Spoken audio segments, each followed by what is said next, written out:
Hi guys! Welcome to my YouTube channel. So ngayon nandito tayo sa ating munting papayahan. Ayan, yung iba medyo namumulaklak na po. Ayan, nakikita nyo ba? Napakarami po niyan mula dito hanggang dun. Talaga namang ang dami nating pananim na papaya ngayon. Siyempre, mga ilang buwan na lang tayo ay mag-harvest na uli. Tingnan nyo kung gaano kataba ang ating papaya, oh. Ayan, 'di ba? Oh, yan ang ating mga papaya.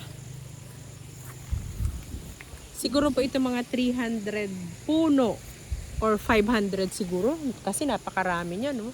Palibot po yan hanggang dun yan sa dulo doon. Ayan ang ating mga pananim na papaya. So dito po sa bukid, masipag ka lang magtanim, masipag ka lang mag-cultivate nitong ating mga lupa. Ay nako, talagang hindi ka magugutom dito. Siyempre pambenta natin ito, ano? Pag tayo ay namumunga na ang ating mga papaya. Bebenta natin yan para kumikitang kabuhayan. Ayan. Ang lulusog ng ating mga papaya.